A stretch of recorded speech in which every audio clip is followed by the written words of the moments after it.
Hello friends, topic जो आज हम डिस्कस करने जा रहे हैं मारवाड़ या जोधपुर के राठौड़। मुनोत नैनसी ने राठौड़ों को जयचंद गढ़वाल के वंशज माना है कि ये जयचंद गढ़वाल कन्नौज के शासक जयचंद गढ़वाल के वंशज थे मुनोत नैनसी के अनुसार। अब अपने जोधपुर के राठौड़ वंश की बात करें तो जोधपुर के राठौड़ वंश की स्थापना जो है वो मानी जाती है राव सिंहा के द्वारा। तो संस्थापक माना जाता है इसका राव सिंहा, जिसने पाली के आसपास के क्षेत्र के अंदर जोधपुर के राठौड़ वंश की स्थापना की थी 1273 के अंदर।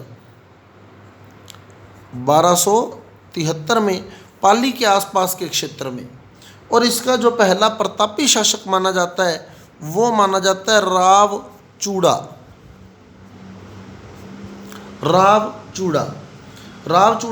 जो कि राव सिंहा के वंशज वीरमदेव का पुत्र था। राव सिंहा के वंशज वीरमदेव का पुत्र था राव चूड़ा, जो कि पहला प्रतापी शासक माना जाता है राठौड़ों का।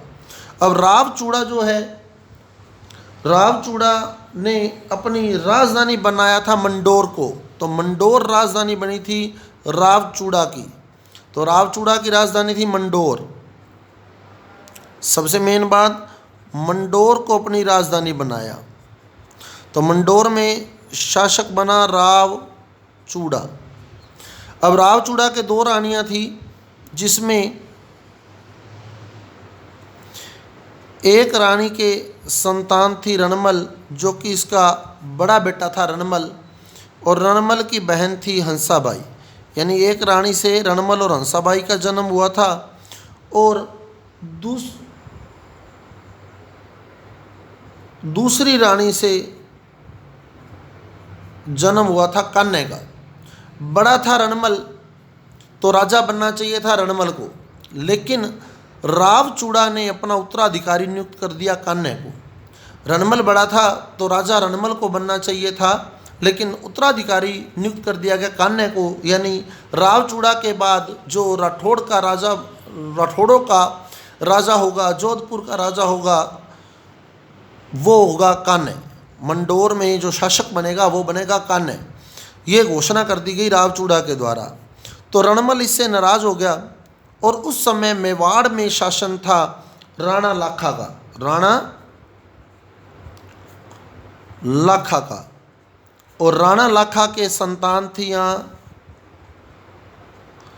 राणा चूड़ा या राणा चुंडा। वो दोनों वर्ड किताबों में लिखे होते हैं, राणा चूड़ा या राणा चुंडा। वो फर्क नहीं पड़ेगा ज़्यादा, लेकिन ये ध्यान रखना ये राव है।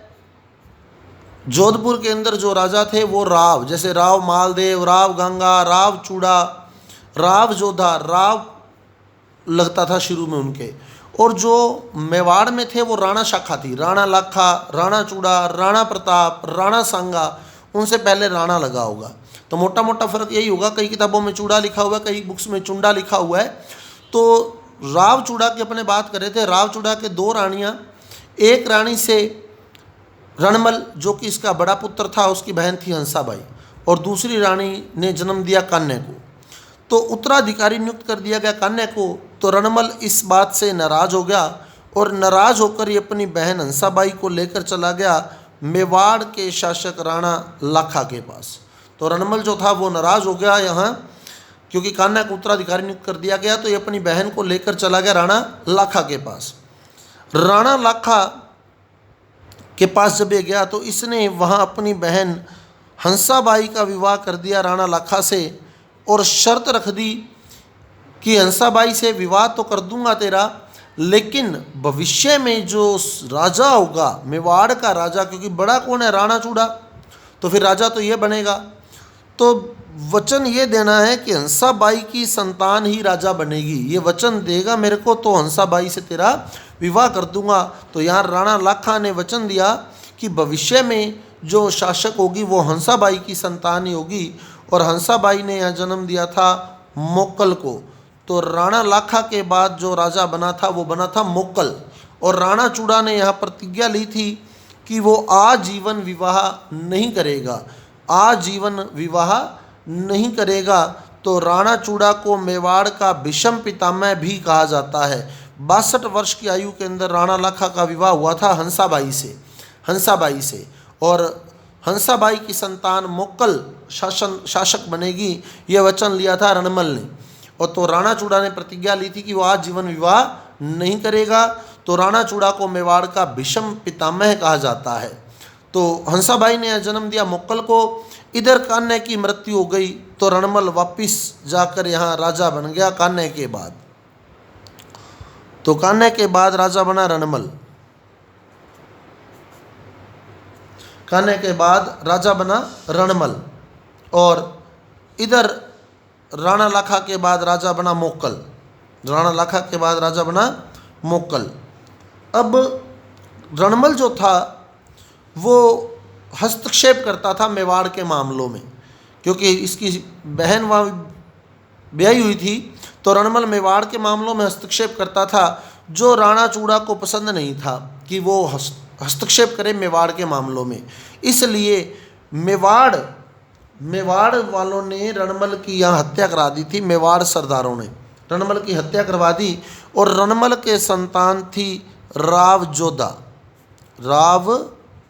जोधा। और इधर संतान थी मोक्कल के राणा कुंभा। मोक्कल के जो संतान हुई वो राणा कुंभा।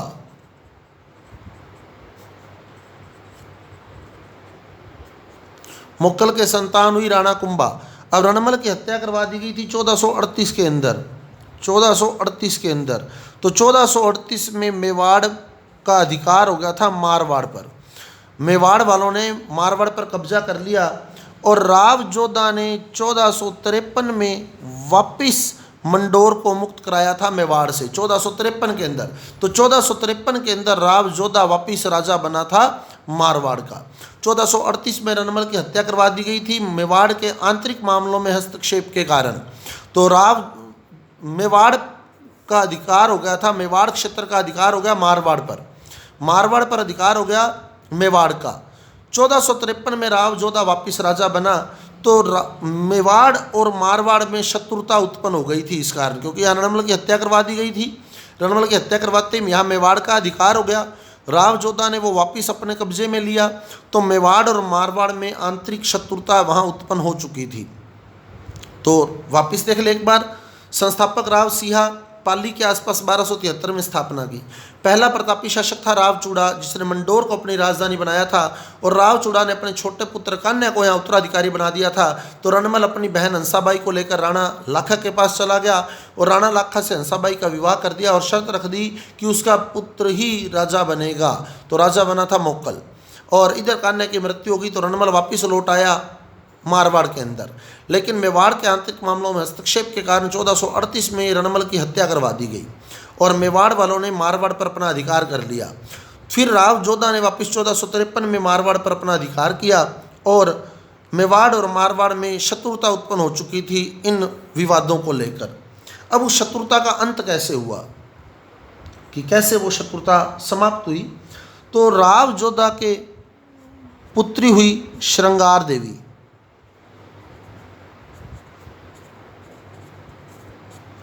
राव जोधा के पुत्री हुई श्रृंगार देवी और यहाँ राणा कुंभा के पुत्र हुआ रायमल।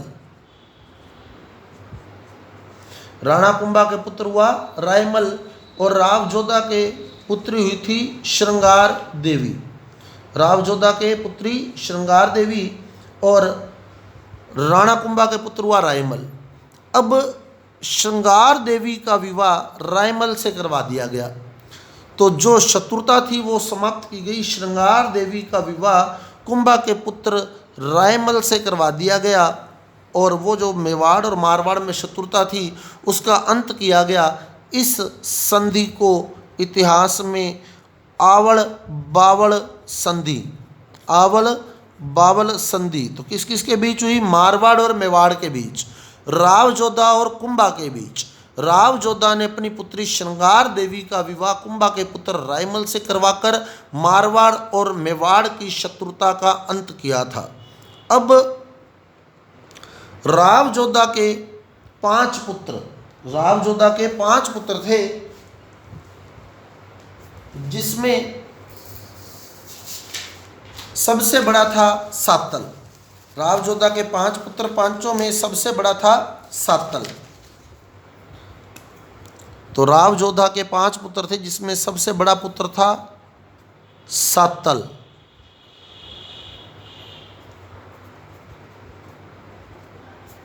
सूजा, दूधा, बीदा या बरसिंह और बीका। तो 5 पुत्र सातल, सूजा, दूधा, बीदा या बरसिंह और बीका। दूधा ने मेड़ता में शासन संभाला, मेड़ता साम्राज्य की स्थापना दूधा। बीदा या बरसिंह नागौर का संस्थापक बीदा या बरसिंह, और बीका बीकानेर का संस्थापक। तो मेवाड़ का राजा बना सातल। जोधा के बारे में और भी डिस्कस करेंगे अपने, लेकिन उससे पहले सातल की कहानी डिस्कस कर रहे हैं अपने। जोधा ने 1459 के अंदर मेहरानगढ़ का किला बनाया था और जोधपुर को अपनी राजधानी बनाया था। मेहरानगढ़ दुर्ग चिड़िया टूंक पहाड़ी के ऊपर राव जोधा द्वारा 1459 के अंदर बनाया गया मेहरानगढ़ का किला, और जोधपुर शहर बसाया गया जोधा के द्वारा। और जोधा ने अपनी राजधानी मंडोर के स्थान पर जोधपुर को बनाया था। अपनी पुत्री श्रृंगार देवी का विवाह किया था कुंभा के पुत्र रायमल से। अब जोधा के पुत्र सातल, सूजा, दूधा, बरसिंह, बीका। बीका बीकानेर हो गया, बरसिंह बीदा जो था नागौर, और दूधा मेड़ता। और उस समय अजमेर में मल्लू खां और उसके 2 सहायक थे, एक तो घुड़ले खां और एक सिरिया खां।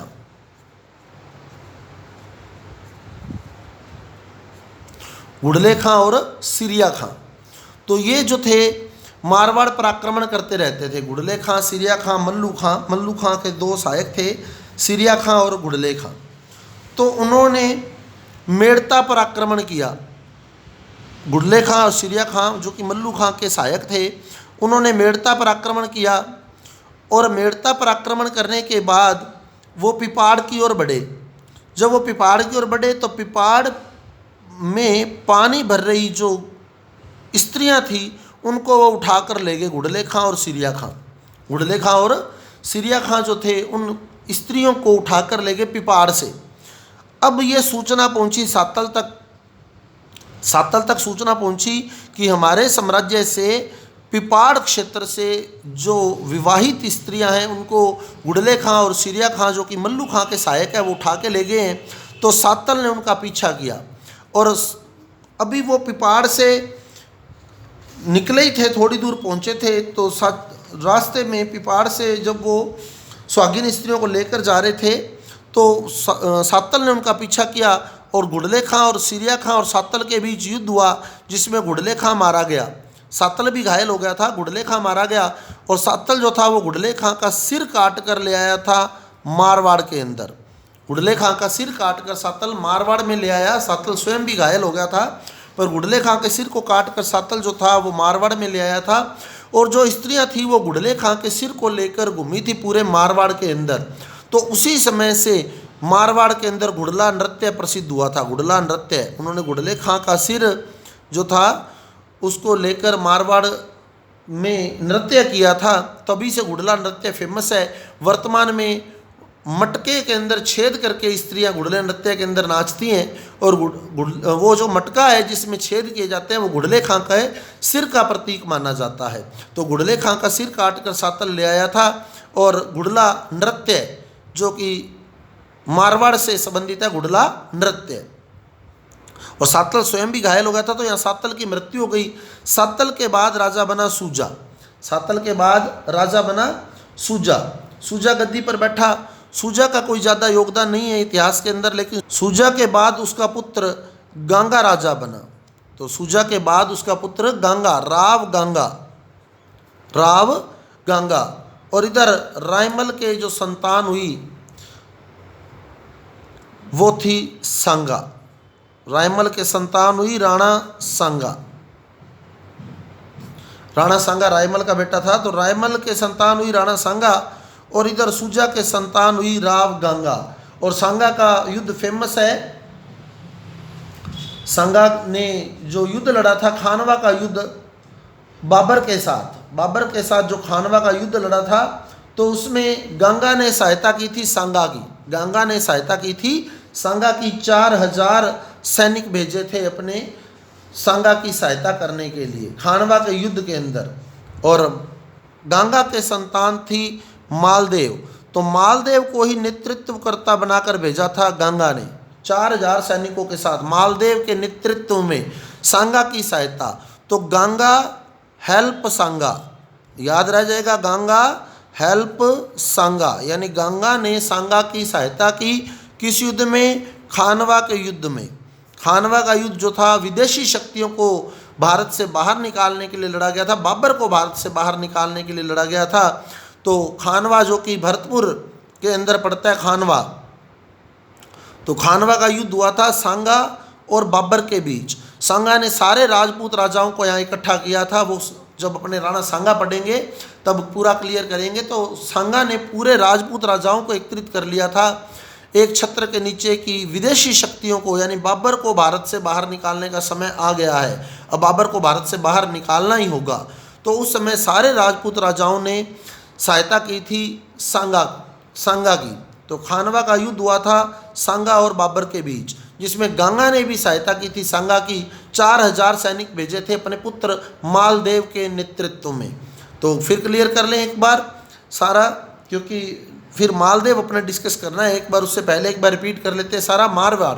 मारवाड़ संस्थापक राव सिंह 1273 और पहला प्रतापी शासक रावचूड़ा, मंडोर को अपनी राजधानी बनाया। रावचूड़ा के 2 पुत्र, बड़ा रणमल, छोटा कान्य। रणमल की बहन थी हंसाबाई एक रानी से, और एक रानी से था कान्य। उत्तराधिकारी बना दिया कान्य को। तो रणमल जो था वो नाराज होकर चला गया मेवाड़ के राजा राणा लाखा के पास। वहाँ जाकर हंसाबाई से अपन राणा लाखा का विवाह कर दिया और वचन ले लिया कि हंसाबाई की संतान ही राजा बनेगी। तो हंसाबाई के जो संतान हुई थी वो हुई थी मोक्कल। तो मोक्कल अगला राजा बना था मेवाड़ का। और इधर कान्या की मृत्यु हो गई। तो कान्या की मृत्यु के बाद रणमल वापिस राजा बना। लेकिन रणमल जो था वो मेवाड़ के मामलों में हस्तक्षेप करता था, जो कि राणा चूड़ा को या राणा चुंडा को पसंद नहीं था। तो राणा चुंडा ने रणमल की हत्या करवा दी मेवाड़ सरदारों की सहायता से 1438 के अंदर। तो 1438 के अंदर मारवाड़ पर मेवाड़ का अधिकार हो गया, जिसे राव जोधा ने 1453 में वापस प्राप्त किया। और फिर मारवाड़ और मेवाड़ में शत्रुता उत्पन्न हो गई और शत्रुता का अंत किया गया। राव जोधा की पुत्री श्रृंगार देवी का विवाह कुंभा के पुत्र रायमल से करके उस शत्रुता का अंत किया गया। तो कुंभा के पुत्र रायमल का विवाह हुआ था जोधा की पुत्री श्रृंगार देवी से। सातल जो था वो घुड़ले खां के साथ युद्ध करते हुए घायल हो गया था और वीरगति को प्राप्त हुआ था। घुड़ले खां का सिर वो काट कर ले आया था। वो पूरी कहानी आपको बता दी है कि कैसे घुड़ले खां जो था वो मल्लू खां का सेनापति मान लें आप, मल्लू खां का सहायक मान लें। घुड़ले खां और सिरिया खां दोनों आए थे यहाँ। तो सातल उस युद्ध में घायल हो गया और स्वयं बाद में मृत्यु हो गई सातल की। और सातल की मृत्यु के बाद राजा बना सूजा। सूजा का कोई ज़्यादा योगदान नहीं आता है हिस्ट्री के अंदर, बुक्स के अंदर ज़्यादा डिटेल नहीं दी हुई सूजा की। सूजा के संतान थी राव गंगा। राव गंगा ने सहायता की थी राणा सांगा की खानवा के युद्ध के अंदर। खानवा के युद्ध के अंदर राव गंगा ने राणा सांगा की सहायता की। अपने पुत्र मालदेव को भेजा था 4000 सैनिकों के साथ सांगा की सहायता करने के लिए खानवा के युद्ध के अंदर। तो खानवा का युद्ध बाकी अपने सांगा वाले टाइम डिटेल में पढ़ेंगे। तो इधर सांगा इधर गंगा। अब राजा बना गंगा के बाद मालदेव। गंगा जो था गंगा के बाद मालदेव राजा बना। माना जाता है कि मालदेव अपने पिता गंगा की हत्या करके गद्दी पर बैठा था। मालदेव जो था वो अपने पिता गंगा की हत्या करके गद्दी पर बैठा था, इसलिए मालदेव को मारवाड़ में पितृहंता भी कहा जाता है, पितृहंता।